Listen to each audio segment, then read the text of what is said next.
as I was mentioning, we are likely to see about 100 people attending this.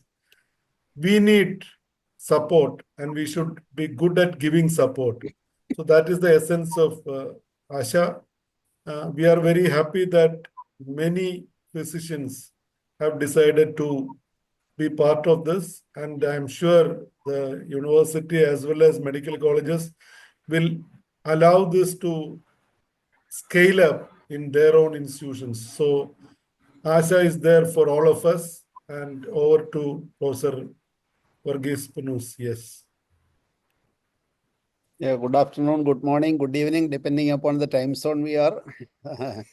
It's a very, I think, maybe perhaps the best attended talk. It's more than 100, even beyond Dr. Shaji's prediction.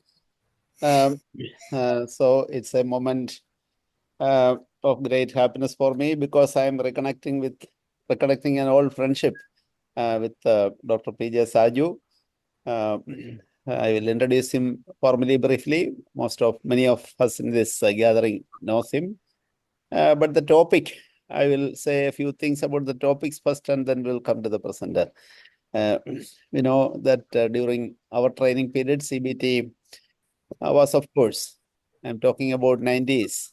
CBT was there. And we used to attend the workshops by Professor Kulula from CMC Vellore. I think Dr. Sajust and Dr. Shajis, we were all work with him.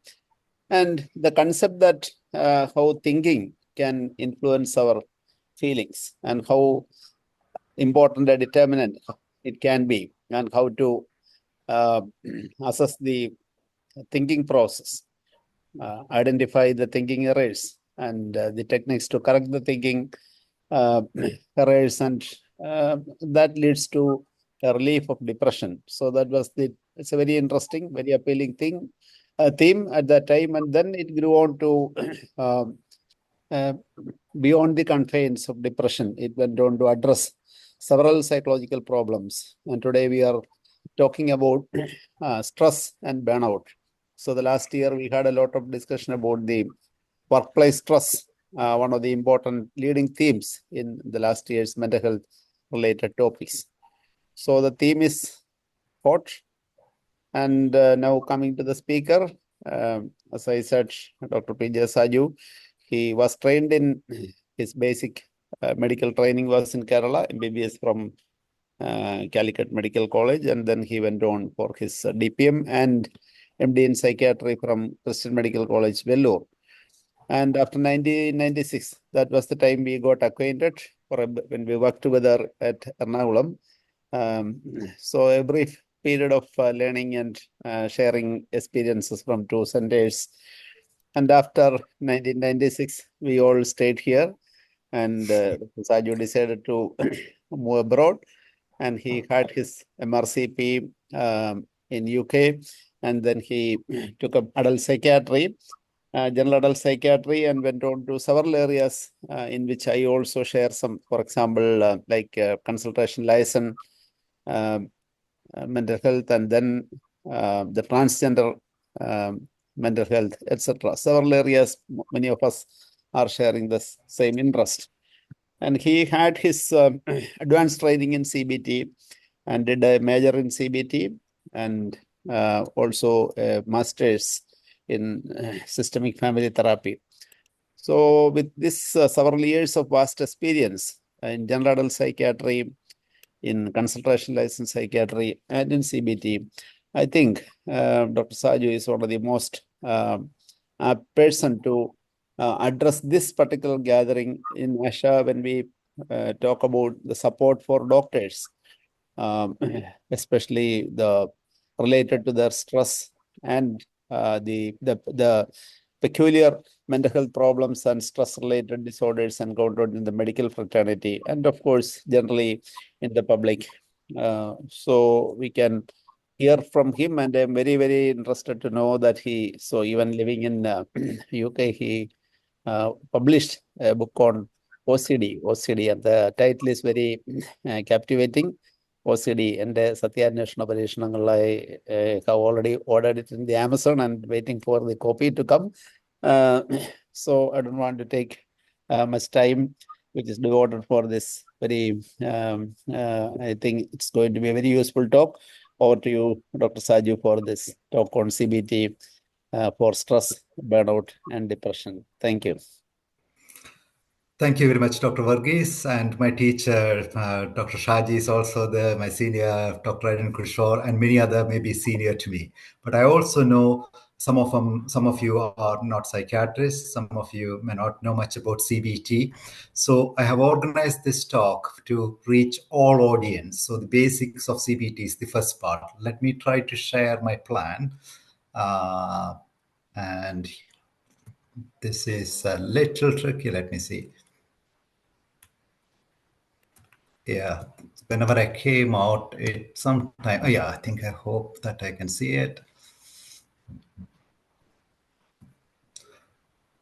All right, entire screen.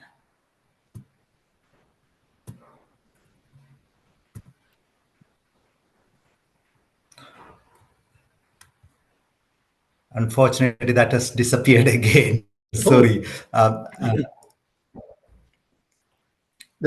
Let me try. Arun, can you share? I mean, otherwise I will. Certainly. And I will ask you to move. Sorry about that. That's not a problem. Okay, thank you.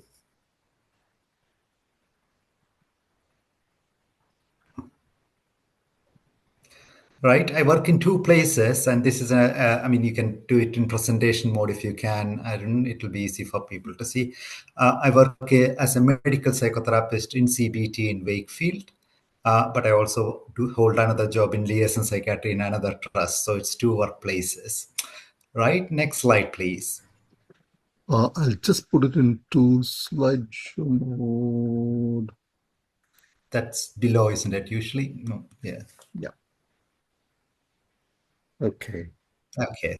Thank you. Next slide. So basically, the first part is very, very essentials of CBT. So apologies for people who know what is CBT. And I'll have again, because I'm not sure that all of you are psychiatrists, I included one or two slides on clinical depression as well. And then we will go into more details about burnout. And if there is time, I will cover the third part. Let's see how it goes. So next slide, please.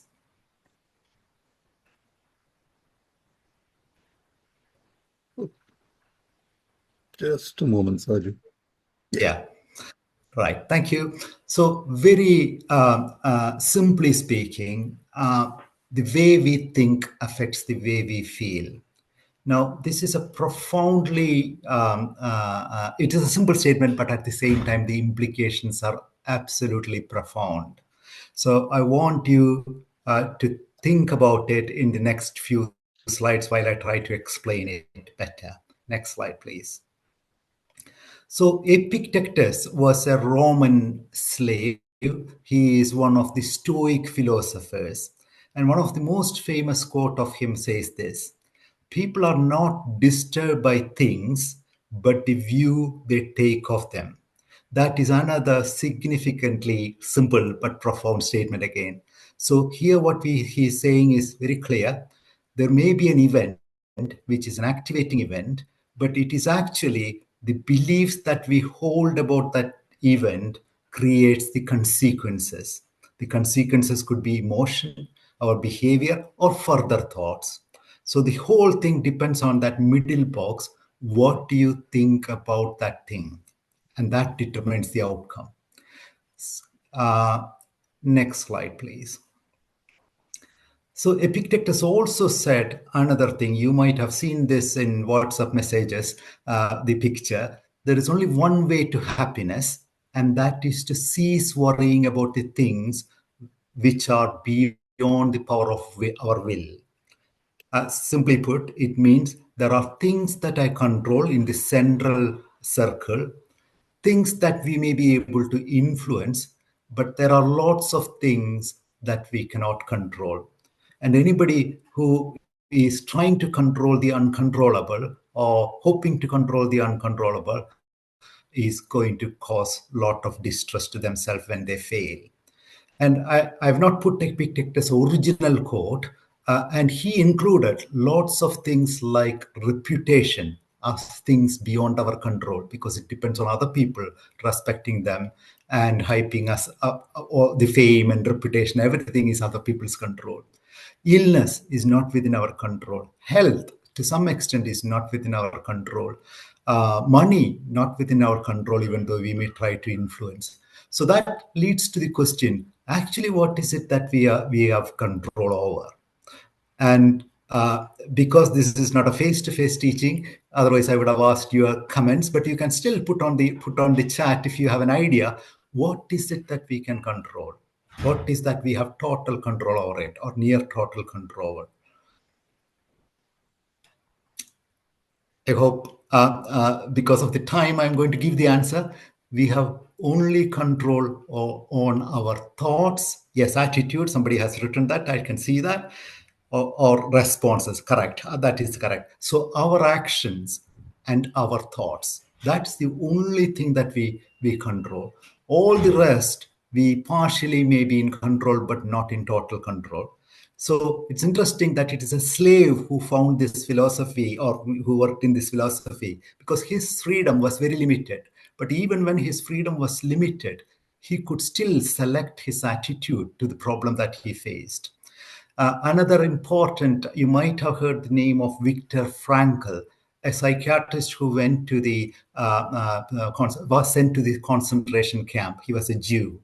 And there also, he had very little control, and he saw many people dying, not through the gas chambers, but just giving up on life because they could see no point in living, meaninglessness. And his therapy, which he later developed, was logotherapy, that people who can find a meaning, even in the dire situations, can find a life worth living. So those are profoundly important insights. Next slide, please.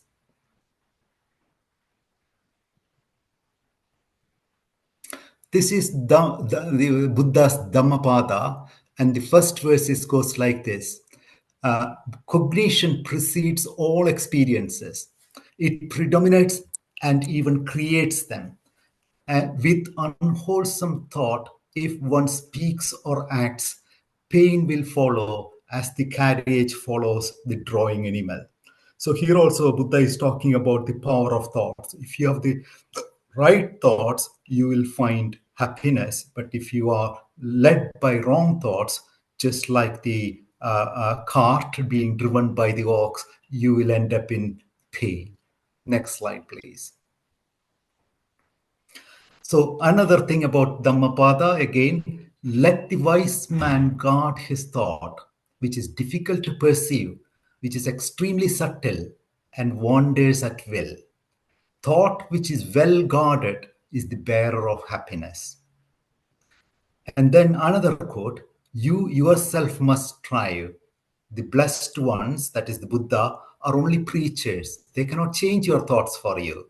They cannot only preach what you need to focus. Those who enter the path and practice meditation are released from the bondage of Mara. Let's say that's the wrong kind of thoughts. The master of wrong thoughts is Mara. Now, if you're interested in Buddha and CBT, I've done something on SlideShare. So if you Google it, Saju plus SlideShare and Buddhist psychology, you will find another thing that I've uploaded. Next slide, please. Coming back to ordinary clinical practice, leave the philosophers aside, we look at things, CBT therapists look at things from this. We are in a situation, for example, here is a man who is getting criticized at work. Then he goes through certain thoughts, and that is, I'm not good enough. Then he experiences some emotions as a consequence. I am feeling worthless. And then what do? I avoid contact with others, or particularly the person who has criticized me. I might also feel physical sensations of upset, feeling angry, tense, crying. All those kind of things will affect my body. So this is a picture that I usually use in the first session with my patients, because it's very clear that people need to understand this model, that it's not the situation that is crucial. It is your thoughts about the situation that determines the whole consequences. So it's almost like a chain reaction. Next one, please.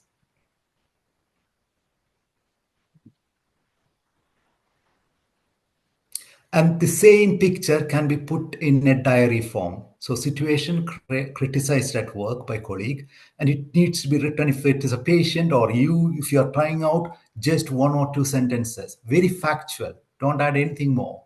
Then the next column is your thoughts about that situation. I'm not good enough. He will ruin me, and all the rest of it. So you can put all the thoughts step by step, idea by idea. He should not have done it. So you can see each thought carries with an emotion. I'm not good enough, sadness on a 0 to 100 scale, 80% sadness. He will ruin me, anxious and fearful, 80%, especially if he's a boss. He should not have done it. So this is a sense of righteous outrage. So you feel angry. So again, the point is, yes, you were criticized at work by a colleague, which is the trigger. But all the rest of the mood that you experienced comes from your own thoughts. So this is seeing your thoughts as significant factor in your distress. So in this case, if I am doing CBT, I'll be asking this person various questions for him to question his own first thoughts. Is this true? When you say that I'm not good enough, is it absolutely true? Could there be an alternate explanation that that you are bad? Actually, the boss may be an irritable person. He has criticized everyone, and it is nothing particularly to you. And actually, what is the usefulness of these thoughts? Does these thoughts give you any benefit? And most people would say it does not give any benefit. It's actually taking happiness away from me and causing all the distress. And then I will probably talk about various thinking traps that we can fall into. We are all susceptible to thinking traps. And when you analyze this way, I will ask the patient to come with a revised thought. This will be more consistent with the logic and available evidence. People say I'm good, I've been promoted at work, so that is against the idea that I'm not good enough. This colleague has unjustly criticized others, nothing personal. He will not ruin me. And the last one, he should not have it. Yes, it is better that if he has not done it, but then I cannot control his behavior. I can only say that it would have been better if he has been more considerate to me. So when you think like that, it takes some time, initially about 30 minutes or so, to work out these things slowly. And then I ask people to re-rate their mood. And in most cases, it would have come down to 30 or less. Originally, the intensity would have been 80 to 90 for most people. Next paragraph. Next slide. So we talked about thinking traps. So these are the familiar traps that we all can fall into. And there are some names for it. It's all my fault. That's a black and white thinking, meaning that you only see it as either it's all my fault or their fault. We label ourselves that I am stupid or he is stupid. Overgeneralization. This always happens to me. Actually, it happened only once in 6 months. So it does not always happen to me. Boss does not always criticize me. Mental filter. Nothing good ever happens here. That's the kind of thought that you have. But actually, you have been recently promoted. You forgot about it. A lot of people actually said that you were a quite good worker. Catastrophizing. This is the worst thing to happen. Actually, it is not the worst thing to happen. It is a negative criticism by a boss on that occasion, and it does not kind of predict the future, or it's not the true statement of me. Mind reading people. He hates me. Everyone hates me. Again, there is no evidence. An alternate thing is that he was irritated today, and he had he had said something to me. And in the past, maybe he has also apologized to me later. This will end up badly. So that is also a fortune telling without evidence what is going to happen in future.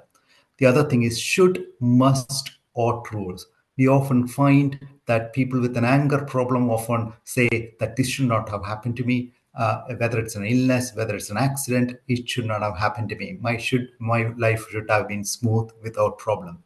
or sometimes they turn it around to other people. Other people should not do it. So this is what happened in that diary keeper. He should not have criticized me.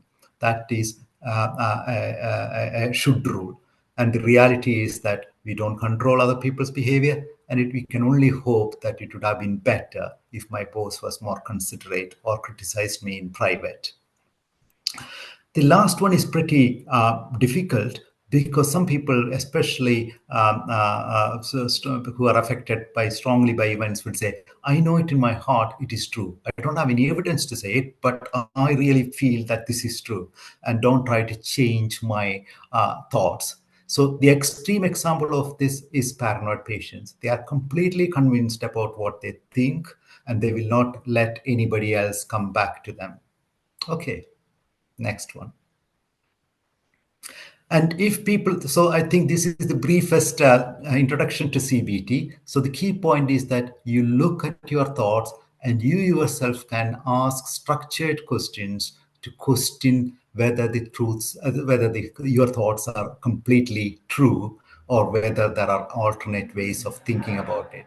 This is a 1990s book, very popular, and I would recommend this for anybody who is interested in CBT. Written by an American author, a bit casual in his approach, but when I was a student, I really liked his approach, and he's a very popular author. He worked with Aaron Beck, who was the originator of the cognitive behavior therapy. Okay, next one.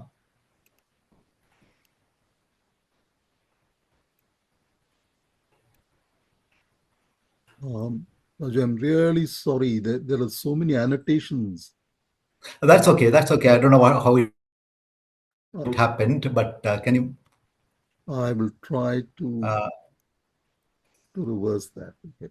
That is not on Arun sir, is it on your screen? It's on my screen. Oh, okay. So can you reverse? No, don't worry, don't worry. People can still read. I am happy to be imperfect. Okay. So people who are not psychiatrists, the key thing about depression is 3 central core symptoms. Depressed mood that is persistent. Anhedonia means absence of pleasure or happiness at anything that previously used to give you an interest and happiness. And severe fatigability. So that in the center. But you can see that it affects sleep, it affects appetite, it affects sexual drives, it affects concentration. And more importantly, it can lead to recurrent thoughts about death or suicidal ideas, lowered self-esteem, worthlessness, feelings of guilt, and unworthiness. So again, when you look at the symptoms, at least 4 of them are about thoughts.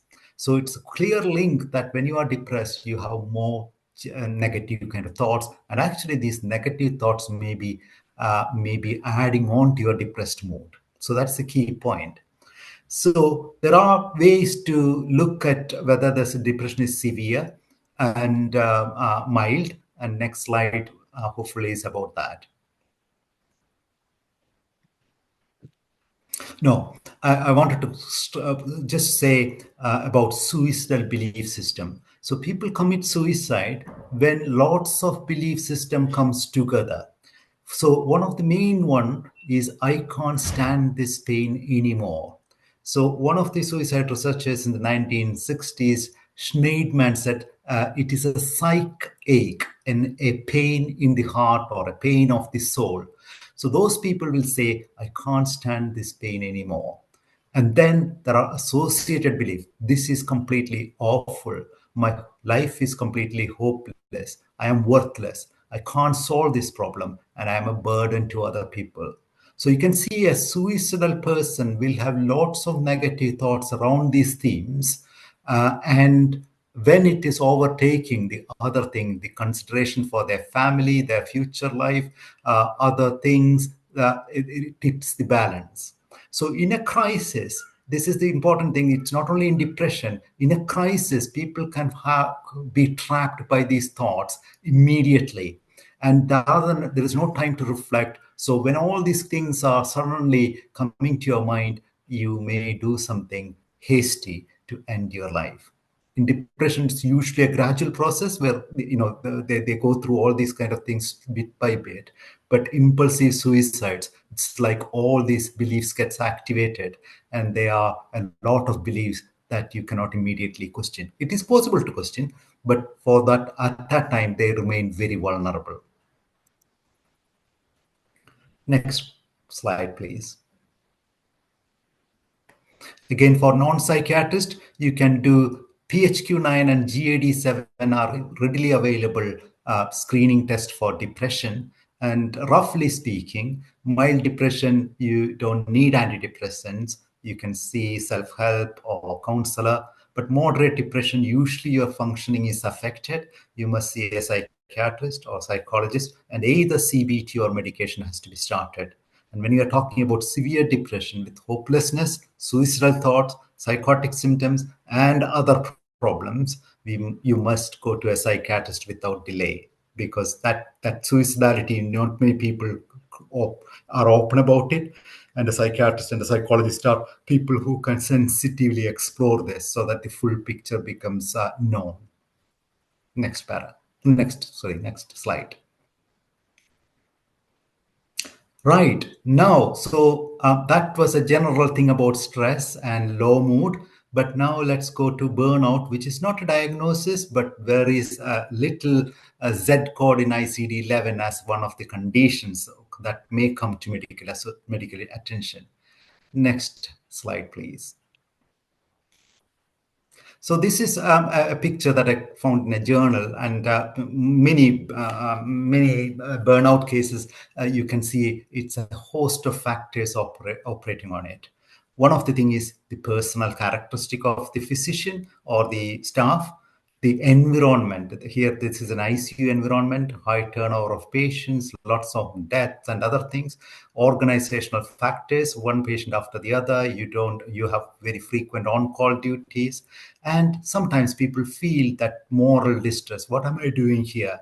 I am just making money for an organization, but rather than do the best for patients. I've heard some horrific stories from Indian colleagues where people are kept alive just to get the maximum insurance money out of them till they die, even though the case is hopeless. So those kind of cases, if you're a sensitive person, can feel a lot of moral distress. And if you are another way sensitive, you can feel a compassion fatigue by trying to help people lots of times. For example, in COVID, I treated one nurse who went into, immediately after graduation, went to work as a young nurse in an elderly ward. First wave of COVID, there was no treatment, and people were just dying like flies in that ward, and she did not know what to do. She went into severe depression, and 2 years after, she is not back at work. That depression was very, very hard to treat. So that is compassion fatigue or complete demoralization. So, and it could be, she could have been affected by the post-traumatic stress disorder of witnessing so many deaths, and where you are standing helpless about those things and with nobody to guide them because no one has experienced this level of death and destruction before. So, and other things are increased rates of job turnover and decreased patient satisfaction and quality care. So overall, you are completely defeated by the job situation that you are in. Next slide.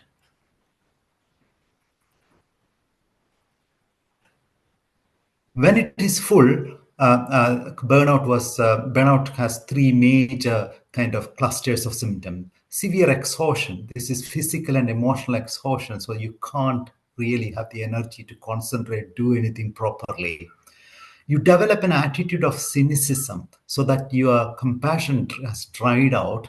You are very distant or detached in looking after patients, and you depersonalize them. They become a number. So this is what probably may have happened with that nurse who is not able to do anything, just observing this with no helpful response at all to do. And you feel reduced self-efficiency. We all like to be efficient. We have a sense of achievement at the end of the day, a hard day. But if that is no sense of self-efficacy, it's everything is going down the drain. So that is the full picture of burnout.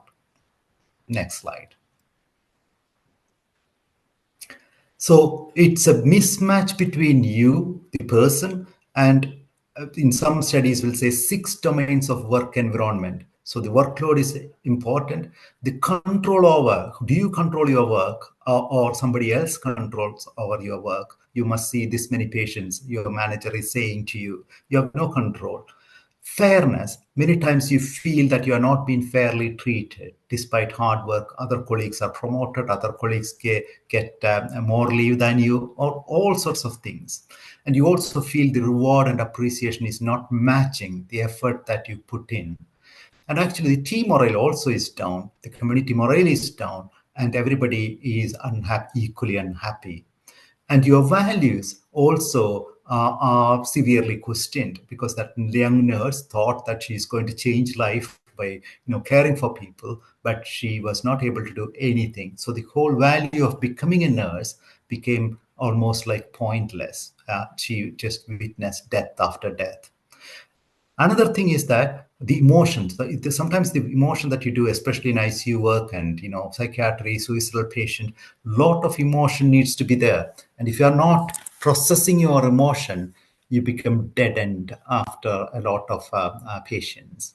Our patients, so I have colleagues who have lost their patients through repeated suicides. 2 or 3 patients, patients die, and you feel defeated because you invested too much time to try to save them or help them, but it has not worked out. So sometimes it's a cluster of events can cause you, can you bring you back to your knees, down to your knees. Next one. Now, I have an interesting experience, and I will share a little bit of personal stuff to you. I was working, like I said, in a gender clinic, and I always worked in 2 jobs. So at that time, I was, 2009, I always worked as a psychotherapist 3 days a week. I'm never bored, always satisfying. I enjoy helping people. And as a CBT therapist, trying to solve a problem through different alternative thinking patterns, stimulating their thinking. And I am a trainer and teacher of lots of students, supervising them on a weekly basis. So this is the best job that I could ever want to. I never, I never got stressed in that job. So it is fully consistent with values and my interest. So that is my experience. But 2 days in a week, I was working as a gender specialist. Now, I carried on working there for 7 years. It's a highly specialist area. There's only 7 clinics nationally. There's only 20 psychiatrists at that time qualified to do this kind of work. And a patient had to wait 2 to 3 years to see me, and as with any other gender clinic in England. Huge caseload, 800 patients, fully booked clinics, and I am the decision maker for them to start the hormone. I am the decision maker to recommend surgery. So there's quite a lot of pressure. So it is consistent with my values, but that job actually caused me to burn out after 3 or 4 years. And next slide, please. Why did it do that? And this is a little bit personal. So we talked about CBT in the previous one, about questioning your thoughts. That's at a very simple level of CBT. So most of the self-help books will deal with that kind of thing. It's very effective. But some of the deep-rooted problems, you probably won't be able to kind of unpack it by yourself. There are some books to, trying to do that, but it is a bit of a hard work. So I'll give a little bit of my personal background and see how my personal life has contributed to my burnout. So I'm from a middle class family. I'm the firstborn son, 1 younger sister, and at the age of 14, my father died. And there was some degree of financial and social hardship. It was not extreme. We could still have food on the table and everything. But what it led to me was a curious relationship with responsibility. Because as a firstborn in India, son, you are imposed that responsibility. You have to look after your, people are, all the relatives are telling you have to look after your sister and your mother. You are the main person in the family. Now, I had I wanted to do that, but at the same time, it was a conflictual one, because frankly speaking, I lost my childhood at that time when my father died. So even though I did not do anything greatly responsible, the weight of the responsibility and the weight of expectations were high on me. So I call this as core beliefs and archaic because these are olden core beliefs, the fundamental beliefs that you develop after key significant experiences in life. So there is always a feeling that I'm not good enough or I am just average. I was not a doctor kind of material, put it that way. But the year that I got into medicine, there was a famous case, mark correction case, and I was not in the first list with mark. And in entrance exam, I got in. So many people did not get in. So I always felt I was lucky. I was lucky to get in. And if I did not get in the first time, I may not have got in the second time because I was not like 97% mark or anything that smart. I was okay, first class. That's my level. And I felt maybe people are uncaring as well. People are all immersed in their problems. They may not be able to help me or my family when we needed them. So those kind of things may have been there in the beginning. And life is a bit unfair. Why did my father die at the age of 41? And life could be difficult. Life could turn around quite quickly. So these are the kind of things that could happen, and that I was shaped by it. And that's my core beliefs. Now, I may cover it up, but during times of stress, these things will resurface. So this job, when I was in, I had the feelings that I should always be my best, work hard, and if I quit this job because I can't cope with it, that means I am weak or I am failed. And what happened at this particular juncture in that job was that even though I liked the patient, it's a stressful job, busy job, there was a newcomer to the team, and he was a clinical psychologist. And though I got on with most clinical psychologists in the psychotherapy kind of field, this particular person and I did not get on well. That might be due to him partly, but that might be partly due to me as well. So at the end of the day, it doesn't matter.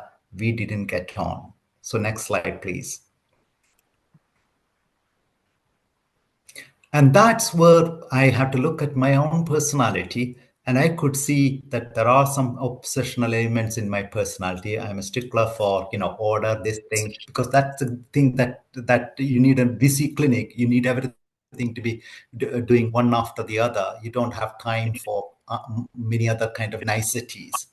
I am a bit perfectionistic, and some people might, or I might suspect whether nobody has accused me of being.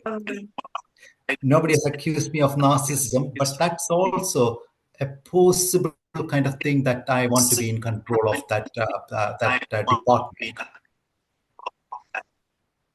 And but on the other hand, all these traits may have been a compensatory mechanism against feelings of anxiety, depression, or low self-esteem, which I experienced in childhood.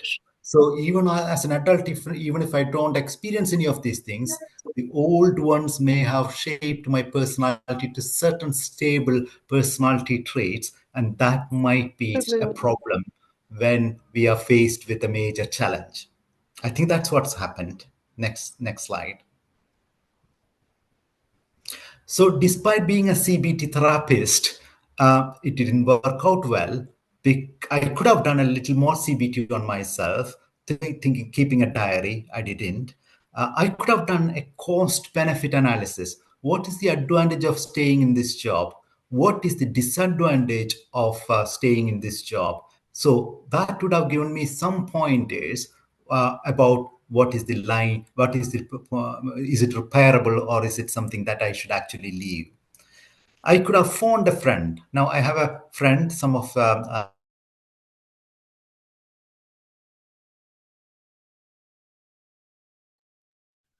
Saju has to be unmuted. Saju, you are mute. So is it only this slide? Hopefully. Yeah. Yes. Yeah. Yeah. So basically, I could have done some CBT on myself to come out of it, but it didn't happen. I could have done a cost benefit analysis, thinking about what's the advantage of being in this job, what is the disadvantages of being in this job, and what is best for me after balancing it out. I don't think I consciously did it. I could have phoned a friend, but my friend was very, let's say, Rogerian. He would listen, but he would not comment on what action I should take. A great psychotherapeutic perspective, but in a crisis, that's not what you want. You want, even if it is right or wrong, sometimes people need to put their suggestions to you. I could have taken to a management supervision, say that I have a problem with this colleague. How do I manage this? I could have taken to a reflective practice group, such as Berlin Group. But Berlin Group also does not problem solve for me. It allows me to reflect on my conflicts, and it might, in the end, give me a way out, but not immediately. So there are things that I could have done differently with CBT or other psychotherapy things, but unfortunately, I don't think I did anything. So the only option was next slide. Oh, this is another thing that we could have analyzed my thinking and how my thinking affects my behavior and how my behavior affects the other person's thinking and how the other person's thinking affects their behavior and how their behavior triggers my thoughts again.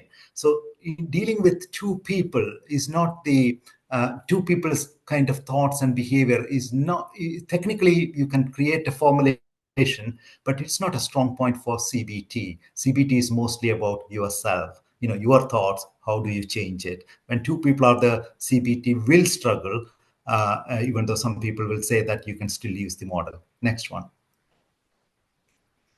So at the end of it, I was exhausted. I had my diabetes went a bit out of control. I was overeating. I was not sleeping. For the first time during that job, I got hypertension.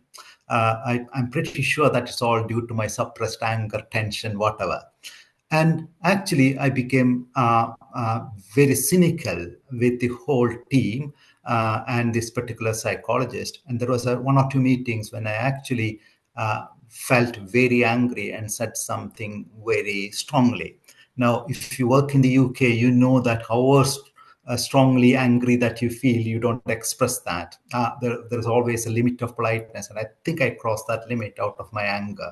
And that's when I realized that actually I cannot be working in this place because I will be damaging myself and causing harm to other people, or people could push a charge of bullying, that I was bullying the other colleague. So it really went downhill big way. So the only option was next slide. Sorry, I should have said I quit the job. And you know what? Then I was anxious about quitting the job because I've never quit a job. And that was, to me, was a failure. But the next day, I felt completely a ton of weight off my shoulders. So sometimes it's not the logic, you know the right thing, but logic will be, you are dealing with uncertainty. But at the end of the day, you know some decisions only by taking the decisions and experiencing emotional consequence, you will know that it was the right decision.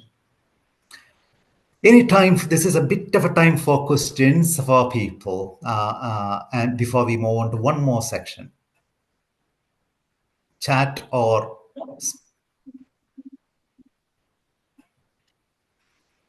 Saju, could we take the questions at the end if you don't mind? Okay, that's fine. That's fine. So if you have questions, keep it. So I will go through the next lot, which is next, please. The art of work and rest. So this is the kind of next part. How do you live your life in balance? Next one. So we talked about frustration. Work can be a frustrating experience, but what can we do about it from I can't to what you can? Next one. And here I'm thinking, I looked at this picture. These three children are not wealthy, they are poor, but they are working, probably child workers in a kiln, but they are happy. And just like that spinning top, sometimes we have to do the impossible things with a happy or satisfied frame of mind. So it is possible. Those children, if those children can find happiness, why can't we as an adult? Next one. And here, one of the CBT thing is called behavioral activation, and that is balancing the activities. Because if you are inactive, the depression, high chance that you will get inactive. Sorry, inactivity leads to depression and rumination. That's the theory. So here, the treatment is actually having a wide variety of activities. So if you are doing activities only for happiness, that means you will be happy, but in the end, it will be just like somebody taking drugs for happiness. It wouldn't last, and it would still leave you with a sense of emptiness and no meaning in your life. If you're looking for only achievement, of course, you'll be a hard-working guy, but at the end of it, you won't have any happiness, you won't have any balance, and you would burn out in the end. And the key thing is something that you connect with people, something that gives you happiness, and something that gives you a sense of achievement. So if you want to know more about this approach, which is a very evidence-based way of treating depression, it is called behavioral activation. So you don't address, the key point is that you don't have to address the thoughts here, but you carefully select the activities that you plan to do. And if it is out of balance at the end, even if you're healthy, there will be a consequence. For example, I've seen many achievement-oriented people in the end ending up with chronic fatigue syndrome and depression. So that is because they have no pleasurable activities in their life. They have been driving themselves up to absolute exhaustion. And connection with people is important, because if you have no friends, intimate kind of relationship, that's also a major loss that affects you in the end. Okay, next one. So, quick question: are you kind to yourself and others? Are you able to first seek support from peers? I was not able to do that. Sustain social connections, eat, drink, rest, play, and take breaks. And some sort of relaxation or calming meditation is, of course, useful if you are in and some spirituality is also useful. And time for supervision, education, and training with our peers is also important. Otherwise, we work in silos and we think we are the only people who are in this lot. Next one. And my major problem in this was social media, because in COVID, our batchmates went a little berserk with social media posting, and I was part of 3 different groups, and that completely disturbed my sleep pattern. And even now, I am partly not, the online addiction is still there, especially with my batchmates. Very good connection-wise, but at the end of it, it is disrupting my sleep patterns. So time for me to act on it. Next one. So we talked about standard CBT. So the things that I talked about before was standard CBT. Now, when I left India in the late 1990s, it was just starting with the third wave CBT. Now, the commonality of third wave CBT is they are influenced by Buddhism and mindfulness. So I will select 4 of them just for today: compassion focused therapy, acceptance and commitment therapy, mindfulness based therapies, and dialectical behavior therapy. So all of them are influenced by a certain element of Buddhism, and compassion focused therapy particularly so. Next one. So Paul Gilbert is the person who brought about compassionate mind concept. And this is another 3 circles. He said motivational systems or emotion systems. We have a drive system fueled by dopamine that is always about achieving things. But we also have a threat system driven by catecholamines, cortisol, and everything, that you must do this or something bad will happen. So that is the threat system. So you can see many people in a burnout situation are driven by their drive system, their own inner drive, and the threat system. They're frightened of what the boss will do or whether they will lose their job. So they are working extra hard under pressure, and it will break down at some point. What they are missing is the soothing system, according to Paul Gilbert. And soothing system is about relaxation, about being kind to yourself, about being gentle with yourself, and compassion towards yourself. So next one, I think I have a book recommendation. No. So there are some things, the soothing, how do you soothe mind? And all you have to do is take few calm breaths. If there was time, I would have given you a little guided tour, but you can find these things in YouTube easily. A body scan, you scan from head to toe, trying to relax as if a wave of relaxation is coming over your body from head to toe and relaxing those things. Much easier than the progressive muscular relaxation that you might know. You can visualize colors, pictures, a scenery, a person, or a memory that calms you down. It could be a favorite people in your life that gives you that sense of peace and contentment. It could be even a grandmother who have passed away but who treated you well. So those memories are all kind of imagination stirs the kind of soothing system if it is the right kind of picture. If you are interested, download this app called CBT Coach.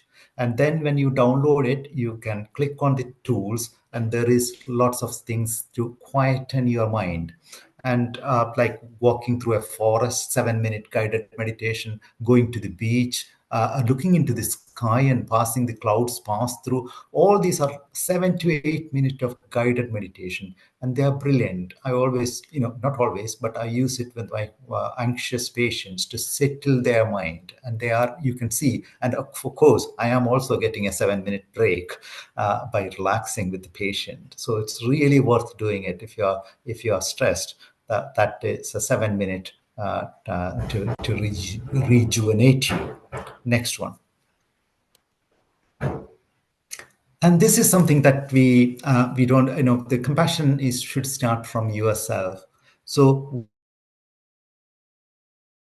while we are pressed for time, I just want you to kind of say, I will read out the words, but if you can close your eyes and think about this gently. May I be safe. May I be happy. May I be healthy. And may I live with ease. So some calm breathing, sorry I didn't mention that, some close your eyes, some calm breathing, and it's only these 4 statements that you are being kind to yourself. So in a busy life, we don't do it. But I can tell you, I am an atheist. And even as an atheist, when I do this, because this is secular in some sense, it kinds of calms me down. Now, the next part is, may you be safe. So you can imagine somebody that is close to you when you are beginning. May you be happy. May you be healthy. May you live with ease. So it does not take too many minutes, but again, a half-closed eye, few deep breaths, and intentional. So the key thing is that you should intend a particular person before you do this. And I promise you, you will feel relaxed after that, because that breath itself is relaxing.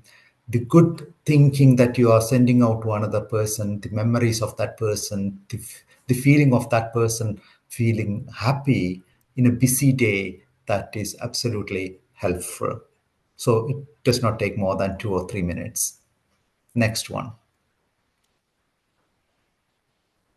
Now, if you are into Buddhism, and there are 4, they say, immeasurable qualities. And one is loving kindness or maitri or friendliness that you should develop towards yourself. So you have to like yourself. Many of, particularly in the Western country, that is very difficult. Most people hate themselves, hate their shape, hate their kind of environment and everything. So there's a lot of hate around rather than allowing that friendliness to come back to you.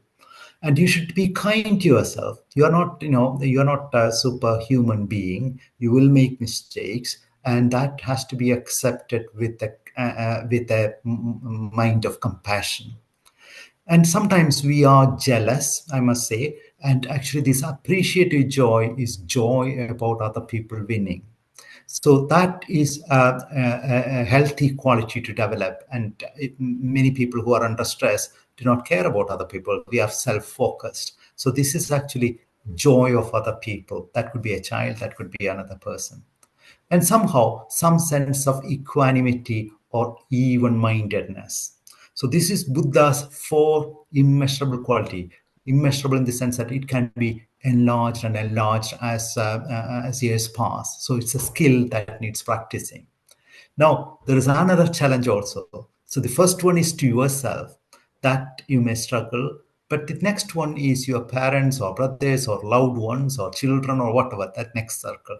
That is probably easy for most people. But the third one includes enemies as well.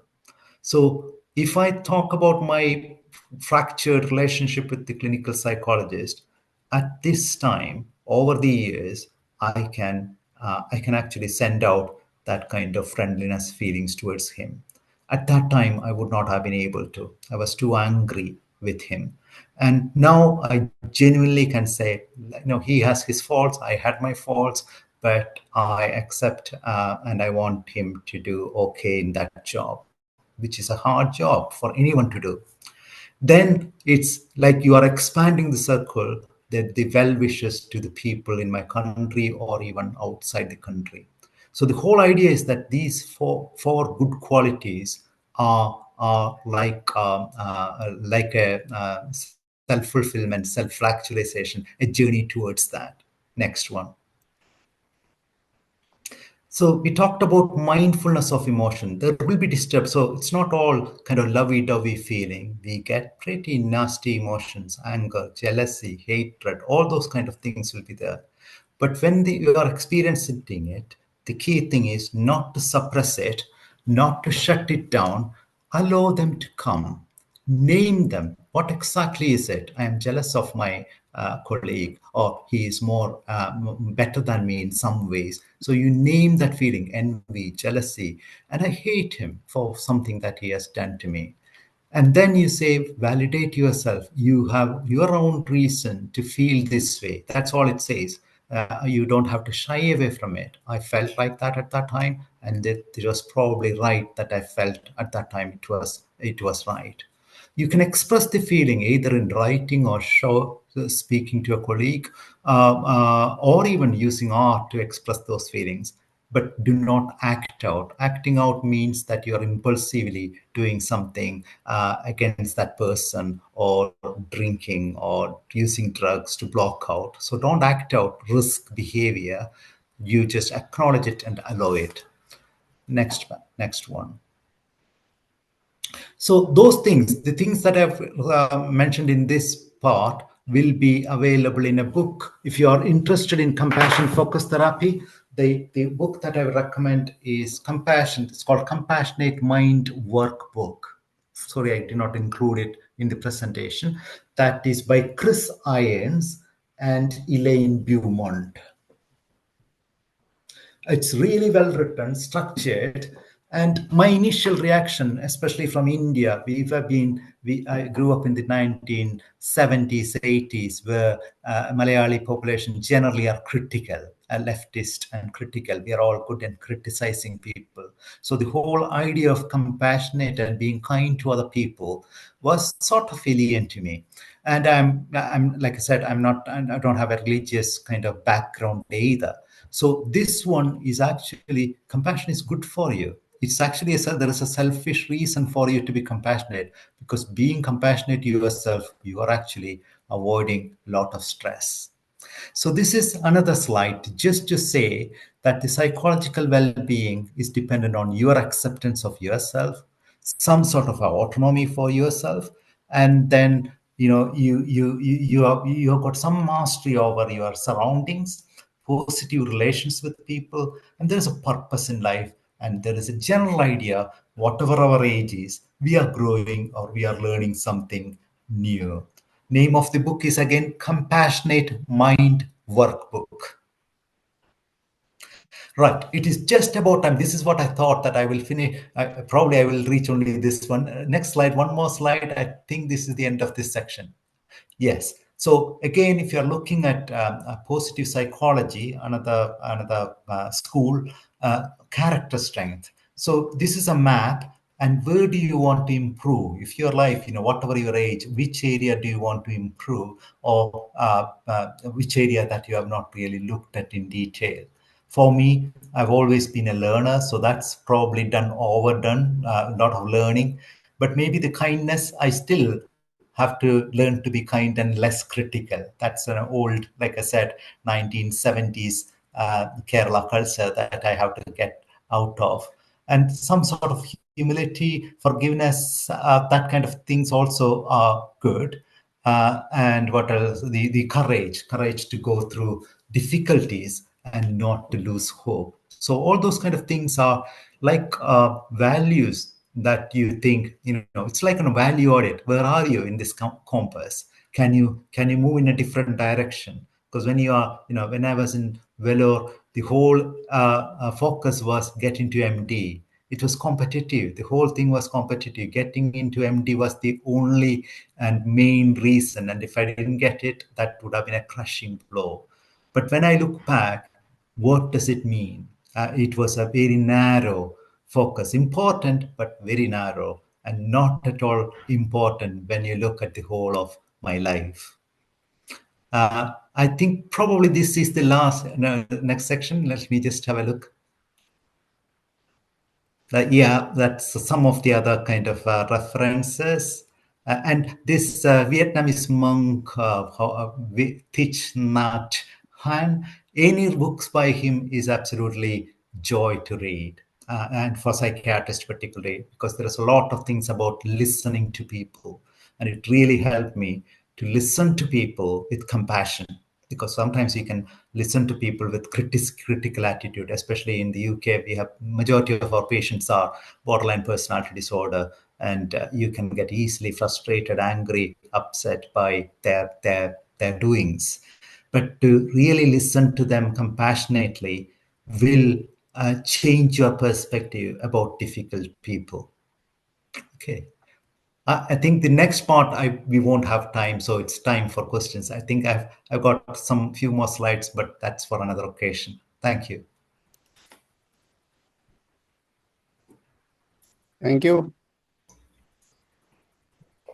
Thank you, Saju. Very happy that 170, more than 170 people were glued Okay, thank you. to the entire time, almost 50 minutes plus. So that is very remarkable.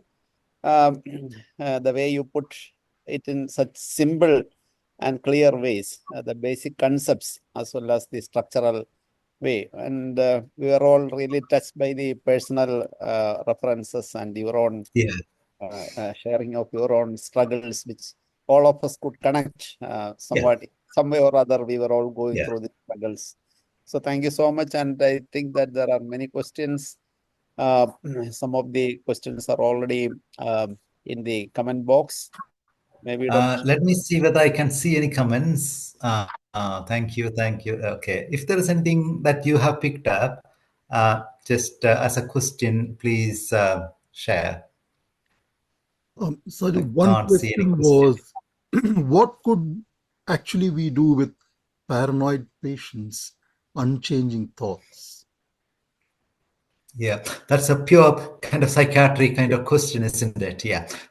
The only tip that I can say from now is that we label paranoid patients as psychotic, and usually we end up in a conflict with them.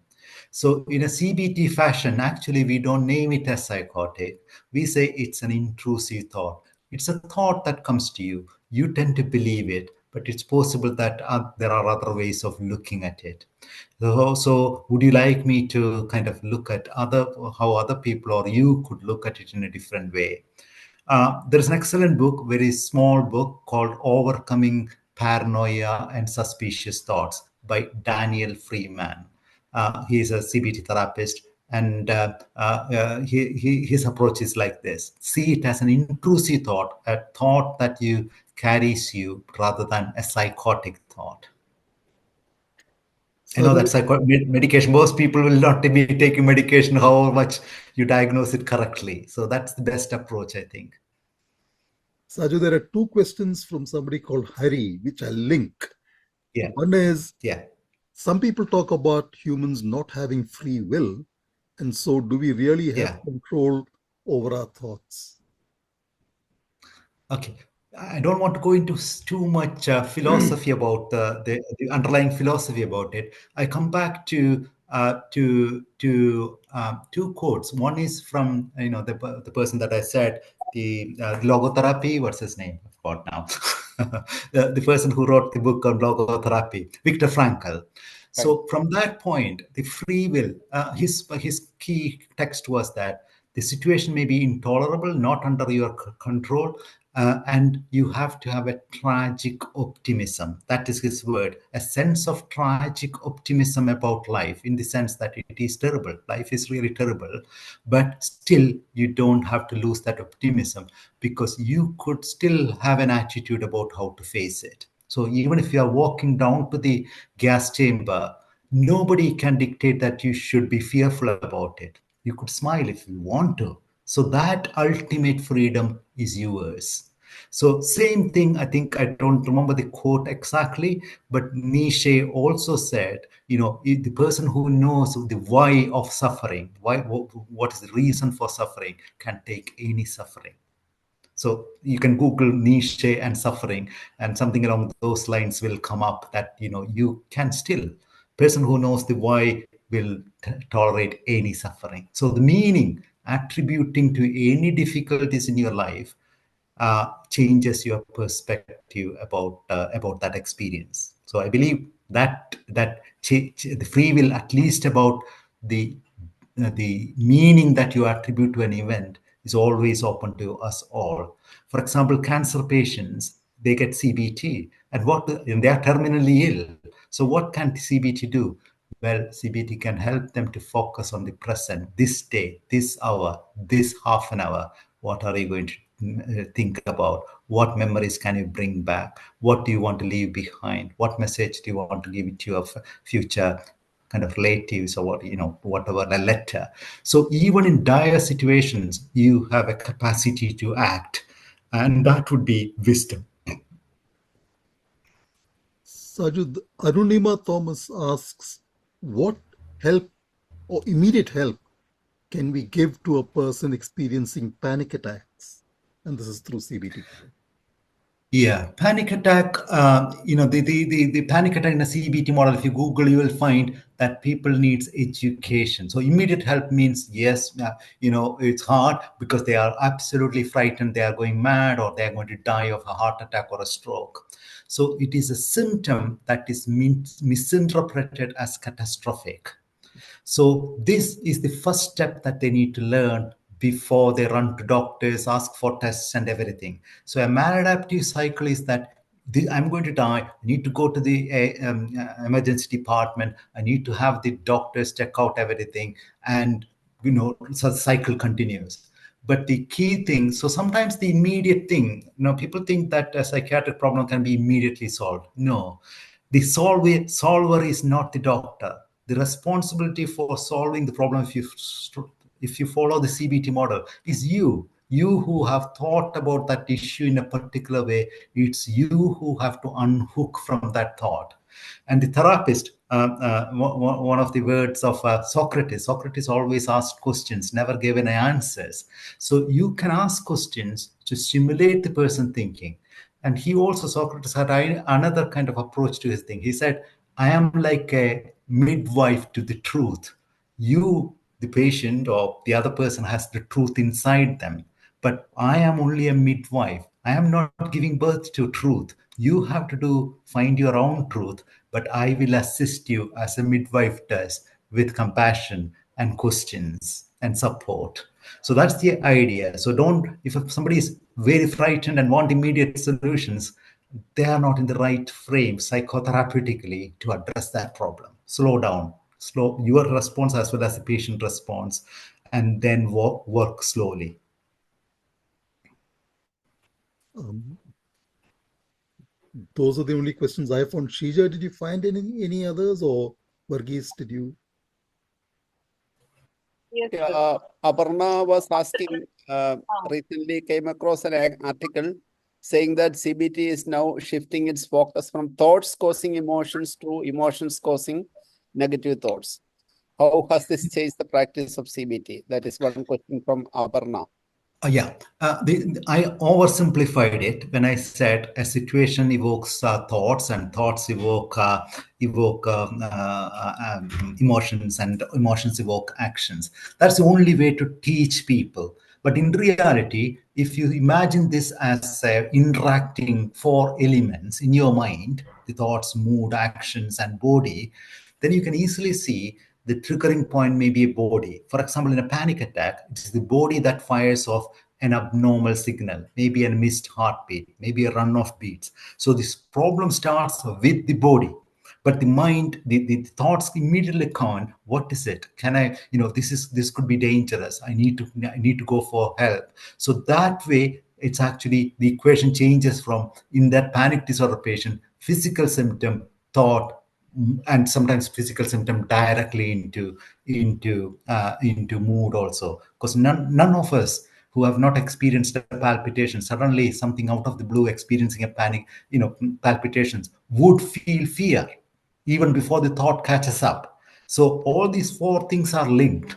The beauty is that if you are able to change one element of it, the whole four equations will change. But really speaking, the thoughts and actions are the one that we have more direct control. Now, if it is the body, yes, you can relax by taking a diazepam or whatever. Or if it is emotion, you can relax, that calm breathing. So that may also help people. So all these things are possible. And in new CBT programs, for example, DBT, that's about emotional distress regulation skills. So you are directly working with emotion rather than CBT-ish kind of thought questions. So we have a few plastic surgeons also joining in, and there is one Dr. Umar from as far as Kashmir, sir. So he is asking if there is any mantra to have positive thoughts in and repel the negative ones. Any suggestion? Yeah, there are some books will say positive affirmations. I'm not keen on that. But if a patient is using that, I'm not going to say no, because in a CBT way, it's actually the illogicality of the thought is that what we are going to change. The other one is replacing it with positive thoughts is a possibility, but often the old thoughts are still unaddressed, so they will pester you. And all this self-affirmation, I am the child of the nature, for example, some of these kind of mantras are like that. I am the child of the nature. I am loved. The universe loves me. All those kind of things are good. If it works for a patient, I certainly won't change it, but they are not under the CBT thing. They are under the spiritual, whatever you want to call it, positive thinking or spiritual. CBT is not, strictly speaking, positive thinking, though positive thinking can come out of it. One more question is by Amal Jose. He's asking if there is a hormonal connection with irrational thoughts. Possible, isn't it? Because any change in our body system can create a different set of thought patterns. So if I mention, for example, mildly delirious patient may have a slightly low, say, sodium. So very slight, 120, below 120. That affects their thinking completely, isn't it? They cannot make sense of it. They have difficulty in performing complex things, but on the surface, they seem to be well orientated. So it is possible that some hormonal changes may also fuel thought patterns to shift. So the thought pattern is susceptible to environment, internal and external environment. Yeah. pregnancy, for example, or menopause, for example. Many people who have had no problems experience various physical and mental health problems, mental symptoms after that hormonal kind of changes. So it is quite possible.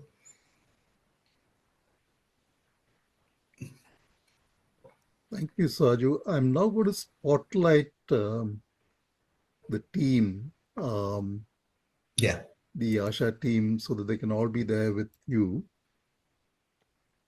So, is Alfred anywhere here? Alfred Samuel? I did not see him actually. No.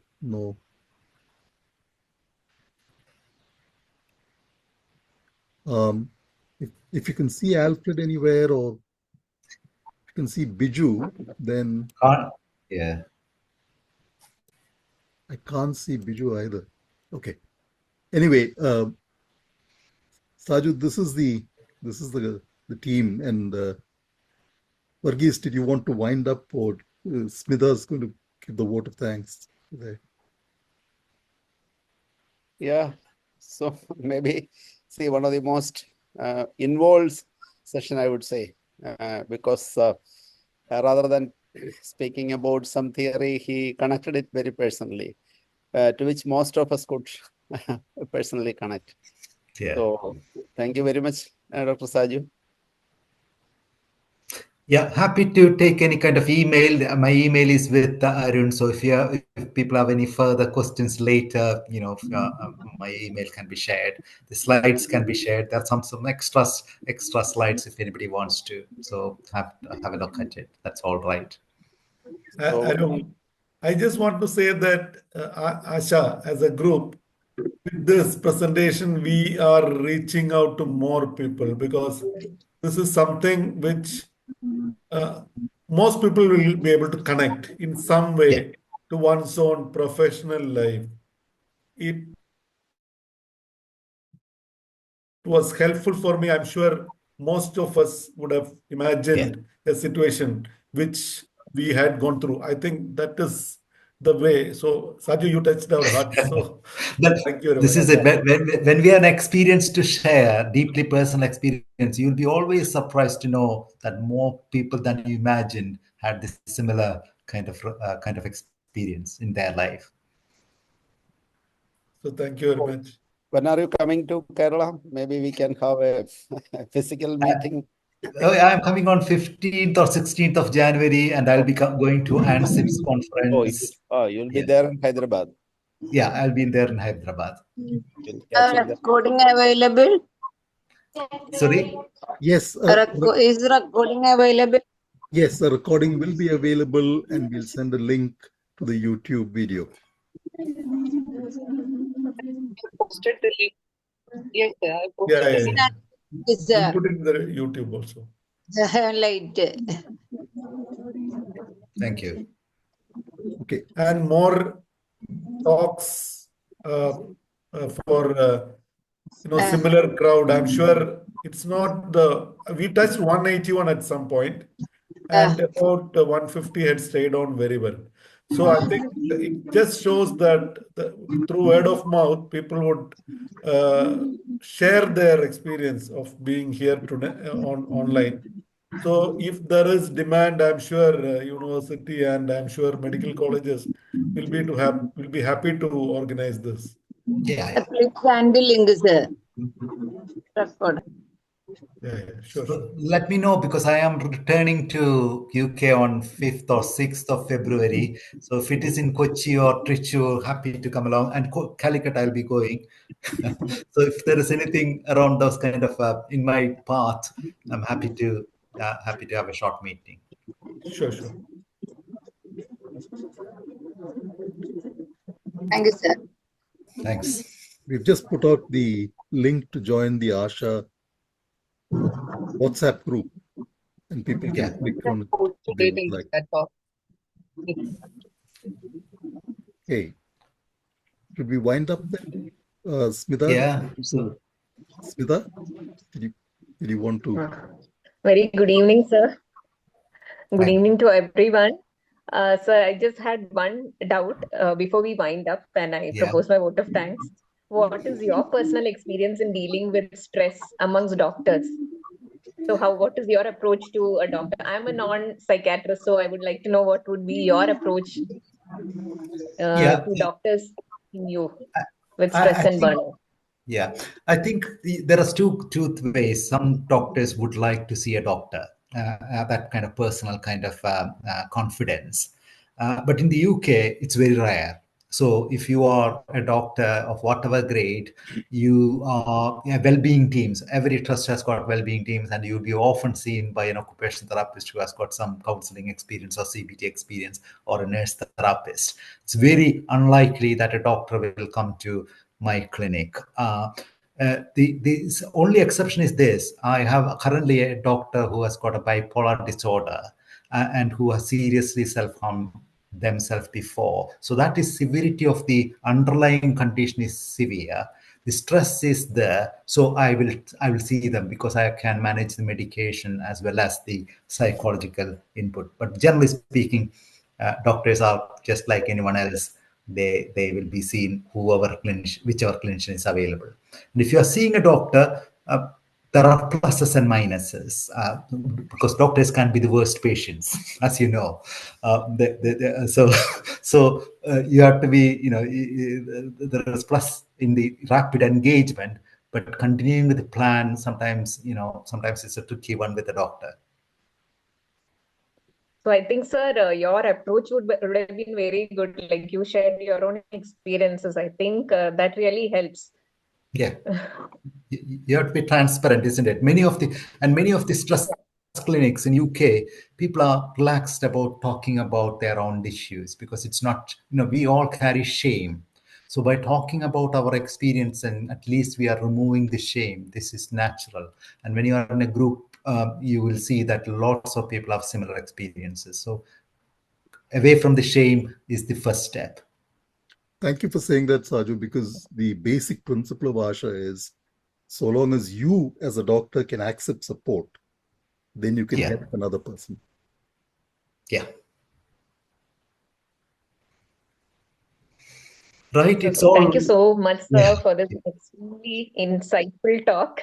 Yeah. So as I told, being a non-psychiatrist, this has actually opened my eyes to the concept of CBT and how we can use it. And this is definitely going to have a lasting impact, I'm sure, on all the participants. Thank you. You. Very big thanks to all the organizers of ASHA, those who are present, Dr. Arun Kishore, Dr. Vargish Munnoz, Dr. Shaji, Dr. Shrija Rajan, Dr. Ashoka, and those who are not present as well. Very big thanks to all of them for arranging this excellent session with maximum participation. And thank you all the participants for your extremely interactive participation and your queries. So and I hope we could have you for more such sessions in the future also, sir. Yeah, so definitely. I will be happy to do so. Thank you. It's been so pleasurable to see Varghese after so many years. Shaji I've seen occasionally in between. So it's been really good to touch with the old friends. Sir, through this link, I can't join. Request to cancel ASHA WhatsApp group. Yeah, I will join.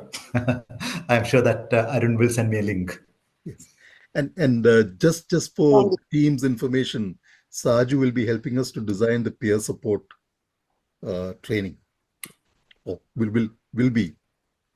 We'll see with Arun. We'll see with Arun because I think I've not had that kind of experience. So you have more experience of connecting with people. Yeah.